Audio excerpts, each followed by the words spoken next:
नमस्कार, मैं हूं सत्यपाल और आप देख रहे हैं CWB हिंदी न्यूज। शक संवत 1948 विक्रम संवत 2083 आज वैशाख मास के शुक्ल पक्ष की तृतीया तिथि और दिन सोमवार है। तदनुसार अंग्रेजी तारीख 20 अप्रैल सन 2026। तृतीया तिथि आज सुबह 7 बजे तक रहेगी। उसके बाद चतुर्थी तिथि प्रारंभ हो जाएगी। सबसे पहले आज की सुर्खियां। हरियाणा में अब तेज गर्मी और लू चलने से बनेगी स्थिति। इन जिलों में 40 डिग्री से ऊपर पहुंचा तापमान। हरियाणा सरकार ने 22 अप्रैल को बुलाई कैबिनेट मीटिंग। इस बार चंडीगढ़ नहीं बल्कि इस शहर में होने जा रही है आयोजित। हरियाणा एसएससी का बड़ा अपडेट। 20 अप्रैल से पीएमटी हरियाणा के ताऊ देवलाल स्टेडियम में होगा आयोजन। अब किसान ई नीलामी से बेच सकेंगे अपने पेड़, बताएंगे पूरी अपडेट। दक्षिण हरियाणा के रेवाड़ी में पहुंचे अपनी भांजे की शादी में अखिलेश यादव बोले, अहिरवाल से हरियाणा में मुख्यमंत्री बने, हम अहिर रेजिमेंट के पक्ष में। Haryana board update. 12वीं के 500 छात्रों ने नहीं लौटाई टैबलेट, रोका जा सकता है रिजल्ट। हरियाणा सरकार की लाडली भत्ता योजना का उठाएं फायदा, हर महीने मिलेगी 3000 रुपए पेंशन। हरियाणा में आरटीई पोर्टल बंद। निजी स्कूलों में दाखिले के लिए 41,160 आवेदन आए। 19,319 सीटें रही खाली। पंचकुला निगम चुनाव में मेयर पद के लिए कांग्रेस ने घोषित किया उम्मीदवार, कुमारी शैलजा की पसंद पर लगी मुहर। हरियाणा के इस शहर में देश का अनोखा दवा बैंक, पर्चे दिखाने पर मिलती है मुफ्त दवाइयां। महेंद्रगढ़ के खिलाड़ियों के लिए आई बड़ी खुशखबरी। इस गांव में बनने जा रहा है नया खेल स्टेडियम। और ईरान अपना डेलीगेशन पाकिस्तान नहीं भेजेगा, ट्रंप की चेतावनी। ईरान के पास अब आखिरी मौका, समझौते पर साइन नहीं किया तो पूरा देश तबाह। और अब खबरें विस्तार से।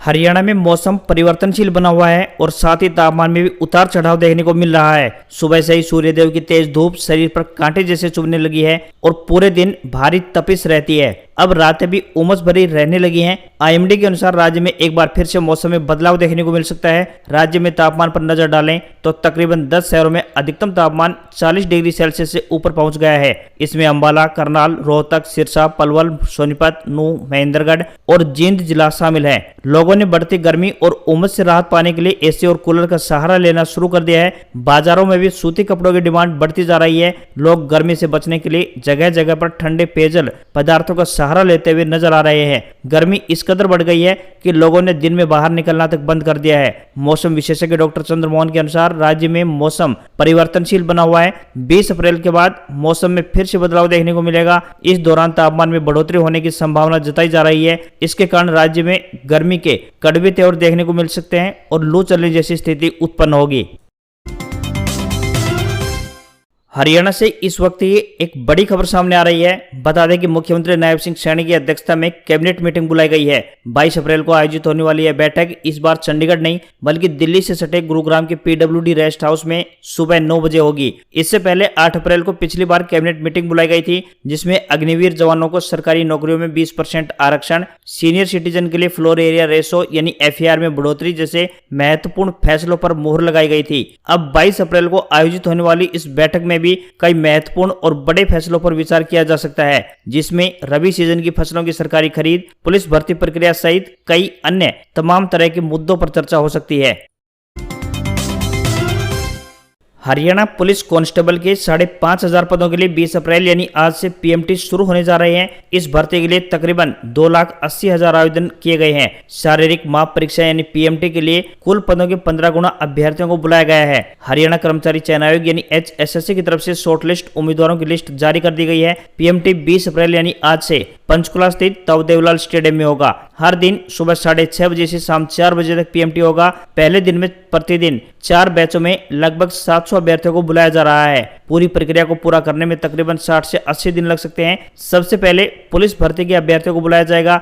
इसके बाद अन्य विभागों के उम्मीदवारों को बुलाया जा रहा है। एंट्री गेट पर आधार और एडमिट कार्ड की जांच के बाद बायोमेट्रिक प्रक्रिया पूरी की जाएगी। इसके बाद अभ्यर्थियों को चेस्ट नंबर देकर मेन हॉल में भेजा जाएगा, जहां फिर से बायोमेट्रिक जांच होगी। मुख्य हॉल में एक समय में जर्मनी की 21 आधुनिक डिजिटल मशीनों के जरिए 21 अभ्यर्थियों का मापन किया जाएगा। इसमें लंबाई, वजन और छाती का माप होगा। अगर कोई अभ्यर्थी मापन से संतुष्ट नहीं होता है तो वह अपील काउंटर पर आवेदन कर फिर से माफ करा सकता है। अभ्यर्थियों के लिए बैगेज जमा करने और रेस्ट एरिया की व्यवस्था भी की गई है। जीरकपुर से सुबह 5 बजे से 10 बसों की सुविधा होगी। आयोग ने अभ्यर्थियों को किसी तरह के एनर्जी बूस्टर का सेवन न करने की सलाह दी है। साथ ही गर्भवती महिला अभ्यर्थियों को मेडिकल सर्टिफिकेट साथ लेना अनिवार्य होगा। सिर्फ इस समय पुरुष उम्मीदवारों को बुलाया जा रहा है, महिलाओं का शेड्यूल अलग से जारी किया जाएगा।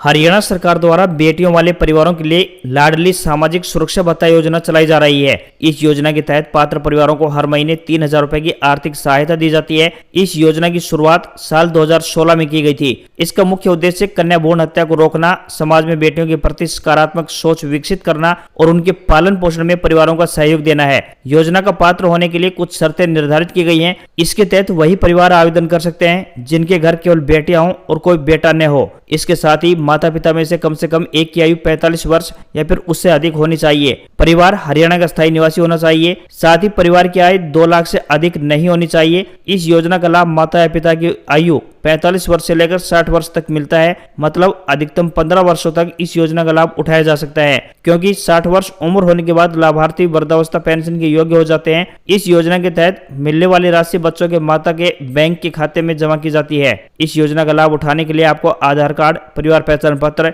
बैंक खाता विवरण जैसे दस्तावेजों की आवश्यकता होगी। इच्छुक परिवार अपने नजदीकी अटल सेवा केंद्र यानी CSC केंद्र पर जाकर आवेदन कर सकते हैं।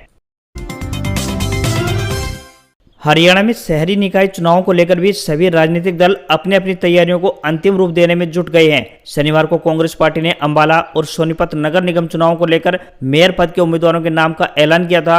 वहीं पार्टी ने पंचकुला नगर निगम चुनाव के लिए मेयर पद के उम्मीदवार के नाम का अब ऐलान कर दिया है। कांग्रेस पार्टी ने पंचकुला से महिला विंग के पूर्व प्रदेश अध्यक्ष और सिरसा लोकसभा सीट से सांसद कुमारी शैलजा के करीबियों में शामिल सुधा भारद्वाज को अपना उम्मीदवार बनाया है। पंचकुला में कांग्रेस के पास 2 ही मुख्य नेता थे। इनमें पंजाबी समाज से ताल्लुक रखने वाले पूर्व नगर परिषद अध्यक्ष रविंद्र रावल और ब्राह्मण समाज से सुधा भारद्वाज का नाम शामिल था।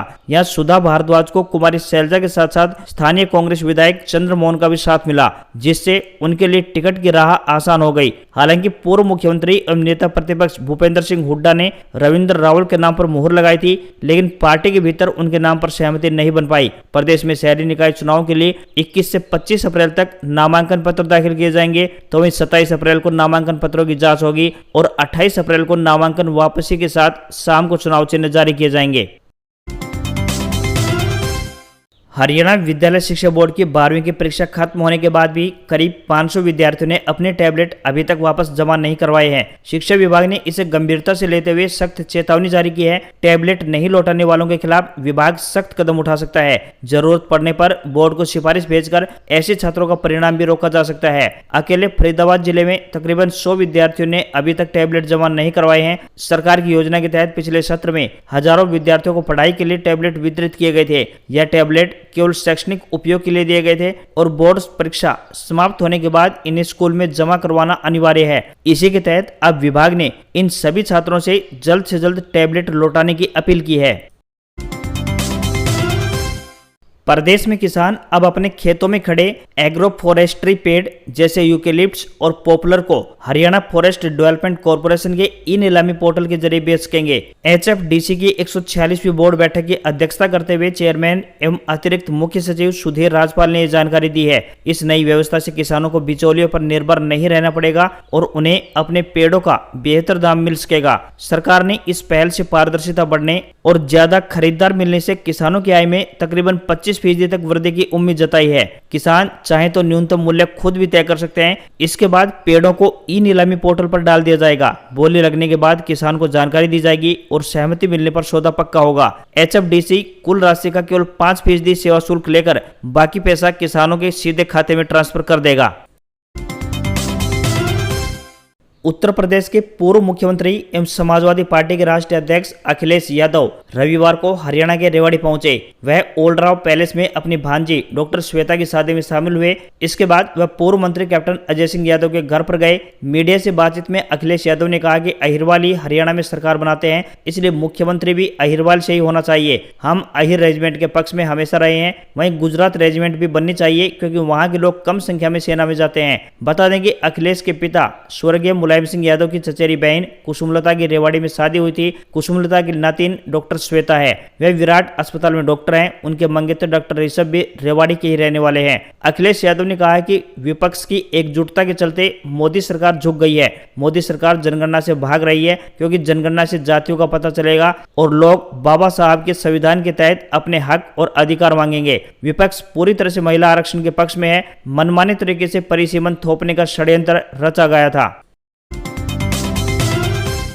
प्रदेश के निजी स्कूलों में आरटीई यानी शिक्षा का अधिकार के तहत दाखिले की प्रक्रिया तय समय सीमा के साथ खत्म हो गई है। अंतिम तारीख बीतते ही एडमिशन पोर्टल बंद कर दिया गया है। इस बार 60,479 सीटों के मुकाबले केवल 41,160 आवेदन ही दर्ज हुए हैं, जिससे 19,319 सीटें खाली रह गई हैं। वहीं करीब 14,000 से ज्यादा अभ्यर्थी अपने आवेदन अंतिम रूप से जमा नहीं कर पाए, जिससे उनका दाखिला अटक गया है। शिक्षाविदों का मानना है कि आवेदन प्रक्रिया में तकनीकी खामियों और जटिलता के कारण कई पात्र परिवार अंतिम चरण तक नहीं पहुंच पाए। ऐसे में सरकार से मांग उठ रही है कि रजिस्ट्रेशन की तारीख बढ़ाई जाए, ताकि सभी जरूरतमंद बच्चों को मुफ्त शिक्षा का लाभ मिल सके। कुल मिलाकर कई जिलों में सीटों के मुकाबले आवेदन कम रहे, जबकि कुछ जिलों में आवेदन अधिक भी दर्ज हुए हैं। अब शिक्षा विभाग के फैसले पर नजर है कि क्या खाली सीटों को भरने के लिए दोबारा से मौका दिया जाएगा। हरियाणा सरकार राज्य में खेलों के बुनियादी ढांचे को मजबूत करने की दिशा में लगातार ठोस कदम उठाती आ रही है। इसी कड़ी में सरकार ने महेंद्रगढ़ जिले के नारोल क्षेत्र के गांव बड़कोदा बड़गांव में जिला राज्य स्तरीय खेल स्टेडियम के निर्माण को मंजूरी प्रदान कर दी है। इस परियोजना के लिए लगभग 5 करोड़ रुपए का बजट तय किया गया है। यह खेल स्टेडियम करीब 14 एकड़ भूमि पर विकसित किया जाएगा। इससे क्षेत्र के खिलाड़ियों को बेहतर प्रशिक्षण और प्रतियोगिताओं के अवसर मिल सकेंगे। इस स्टेडियम को लेकर खेल मंत्री गौरव गौतम और नारोल के विधायक ओम प्रकाश यादव ने खेल स्टेडियम वाली जगह का निरीक्षण किया। इसके बाद मंत्री ने अधिकारियों को निर्देश दिया कि जल्द से जल्द निर्माण कार्य शुरू किया जाए, ताकि खिलाड़ियों को आधुनिक सुविधाएं जल्द उपलब्ध हो सकें। इस स्टेडियम में हर खेल के लिए अलग अलग जगह को विकसित किया जाएगा। इसमें एथलेटिक्स ट्रैक, खेल मैदान और दर्शकों के बैठने के लिए व्यवस्था भी शामिल है। खिलाड़ियों के प्रशिक्षण के लिए भी आवश्यक सुविधाएं उपलब्ध करवाई जाएंगी। राष्ट्रीय राजधानी दिल्ली से सटे हरियाणा के फरीदाबाद में इन दिनों दवा बैंक सुर्खियां बटोर रहा है। मीनू द्वारा संचालित इस बैंक में पैसा नहीं बल्कि दवाइयां जमा होती हैं और जरूरतमंद लोगों को ये दवाइयां बाद में बिल्कुल मुफ्त दे दी जाती हैं। आज के समय में दवाइयों की आसमान छूती कीमतें गरीब और मध्यम वर्गीय परिवारों के लिए किसी चुनौती से कम नहीं है। मीनू इस समस्या का हल निकालते हुए अपने 12 दोस्तों के साथ मिलकर पिछले 6 साल से इस दवा बैंक का सफल संचालन कर रही है। सभी दोस्त अलग अलग प्रोफेशन में कार्यरत हैं, लेकिन सभी हर दिन तकरीबन 2 घंटे का समय निकालकर लोगों के घर घर जाकर उनके यहाँ बची हुई दवाइयाँ एकत्रित करते हैं। फिर इन दवाइयों को दवा बैंक में जमा किया जाता है। मीनू ने बताया कि यहाँ कोई भी जरूरतमंद व्यक्ति डॉक्टर की पर्ची लेकर आ सकता है। उसे यहाँ पर जो दवाइयाँ उपलब्ध हैं वो बिल्कुल मुफ्त यानी फ्री में उपलब्ध करवाई जाती हैं। उनकी टीम के साथ कई डॉक्टर भी जुड़े हुए हैं, जो फ्री में पर्ची देखकर मरीजों को दवाइयाँ देते हैं। किसी तरह की मेडिकल इमरजेंसी में भी मीनू और उसकी टीम सदैव तैयार रहती है। इसके लिए मरीज से 1 रुपया भी नहीं लिया जाता। उन्होंने बताया कि अक्सर देखने में आता है कि गरीब और मजदूर तबके के लोगों के पास दवाइयां खरीदने तक के पैसे नहीं होते हैं। वहीं कुछ लोग ऐसे हैं जो छोटी मोटी बीमारी होते ही डॉक्टर को दिखाकर झट से दवाई ले आते हैं। बाद में वे 2 से 3 दिन दवाइयां खाते हैं और बची हुई दवाइयों को कूड़े के ढेर में फेंक देते हैं। मीनू की ये अनोखी पहल आज सैकड़ों जरूरतमंद लोगों के लिए बड़ी राहत बन चुकी है। उम्मीद की जानी चाहिए कि मीनू से प्रेरणा लेकर देश के अलग अलग शहरों और कस्बों में भी ऐसे ही दवा बैंक जल्द देखने को मिलेंगे, जो गरीब जरूरतमंद लोगों की मुफ्त दवाओं से मदद करेंगे। वायुसेना स्कूल सिरसा द्वारा पीआरटी व स्पेशल एजुकेटर के पदों पर भर्ती के लिए आवेदन मांगे गए हैं। आपको बता दें कि ये भर्तियां कॉन्ट्रैक्ट आधार पर होने जा रही हैं। जो भी उम्मीदवार इन पदों पर आवेदन भेजने के इच्छुक हैं वे अपने आवेदन भेज सकते हैं। जो भी उम्मीदवार इन पदों के लिए इच्छुक हैं वे इंटरव्यू में शामिल हो सकते हैं। आवेदन करने की अंतिम तिथि आज यानी 20 अप्रैल है। इंटरव्यू का स्थान की बात करें तो main gate air force station Sirsa Dabwali road Sirsa रहेगा। 20 अप्रैल 2026 को समय सुबह 7:30 बजे से शुरू होकर प्रवेश 8 बजे क्लोज कर दिया जाएगा। उम्मीदवार पात्रता मानदंड स्कूल की वेबसाइट www.airforceschoolsirsa.in पर देख सकते हैं। किसी भी वर्ग के उम्मीदवारों को कोई भी आवेदन शुल्क नहीं देना है। न्यूनतम आयु 21 वर्ष और अधिकतम आयु 50 वर्ष तय की गई है। उम्मीदवारों से विनम्र निवेदन है कि भर्ती के लिए आवेदन करने से पहले आधिकारिक विज्ञापन जरूर चेक कर लें। सैलरी 10,500 से लेकर 15,000 रुपए पर मंथ मिलेगी। उत्तराखंड में चार धाम यात्रा शुरू हो गई है। बीते दिन दोपहर 12:15 पर गंगोत्री और 12:35 पर यमुनोत्री के कपाट खोल दिए गए हैं। वहीं बाबा केदारनाथ के कपाट 22 अप्रैल को खुलेंगे। रविवार दोपहर 3 बजे तक 18 लाख से अधिक लोगों ने चार धाम यात्रा के लिए ऑनलाइन रजिस्ट्रेशन करवा लिया है। गंगोत्री में जैसे ही मां की डोली मंदिर परिसर में पहुंची तो हर हर गंगे के जयकारे लगे। वहीं इटली से आई फेडरिको ने बताया कि वे 5वीं बार भारत आए हैं, लेकिन पहली बार हिमालय की गोद में बसी इस दिव्य संस्कृति को देखने गंगोत्री पहुंचे हैं। उन्होंने कहा कि वे भारत की असली संस्कृति और इस महापर्व का हिस्सा बनकर बेहद खुश हैं। गंगोत्री धाम के रावल हरीश सेमवाल ने कहा कि मां गंगा पूरे राष्ट्र पर अपनी कृपा बनाए रखे। यहां भारतीय सेना द्वारा भव्य भंडारे का आयोजन भी किया जा रहा है। वर्तमान में विश्व में अशांति का जो माहौल है, हम मां गंगा और चारों धामों से प्रार्थना करते हैं कि वे सभी को सद्बुद्धि दे, ताकि देशों के बीच युद्ध और जंग की स्थितियां समाप्त हो और शांति स्थापित हो। पिछले साल 2025 की बात करें तो चार धाम यात्रा में कुल मिलाकर 51 लाख से अधिक श्रद्धालु पहुंचे थे। गंगोत्री और यमुनोत्री में बड़ी संख्या में भक्तों ने दर्शन किए थे। अमेरिका और ईरान के बीच जंग खत्म करने को लेकर इस्लामाबाद में मंगलवार को दूसरे दौर की बातचीत होने वाली है, लेकिन इससे पहले ईरान ने वहां अपने प्रतिनिधियों को भेजने से इनकार कर दिया है। ईरान की सरकारी न्यूज एजेंसी तस्नीम के मुताबिक जब तक ईरान पर नौसेना नाकेबंदी जारी रहेगी तब तक पाकिस्तान में बातचीत के लिए कोई डेलीगेशन नहीं भेजा जाएगा। इसी बीच अमेरिकी राष्ट्रपति डोनाल्ड ट्रंप ने धमकी देते हुए कहा कि ईरान के पास अब आखिरी मौका है, अगर समझौता नहीं हुआ तो ईरान के इंफ्रास्ट्रक्चर पर बड़े हमले किए जाएंगे। उन्होंने यह भी कहा कि अमेरिकी डेलीगेशन सोमवार को बातचीत के लिए पाकिस्तान पहुंचेंगे। डोनाल्ड ट्रंप ने न्यूयॉर्क पोस्ट से बातचीत में पुष्टि की है कि उनके विशेष दूत स्टीव विटकॉफ और जेरेड कुशनर इस्लामाबाद पहुंचेंगे। उन्होंने यह भी कहा है कि उपराष्ट्रपति जेडी वेंस पाकिस्तान नहीं जाएंगे। वेंस ने 11 से 12 अप्रैल को ईरान से बातचीत में अमेरिकी डेलीगेशन का नेतृत्व किया था।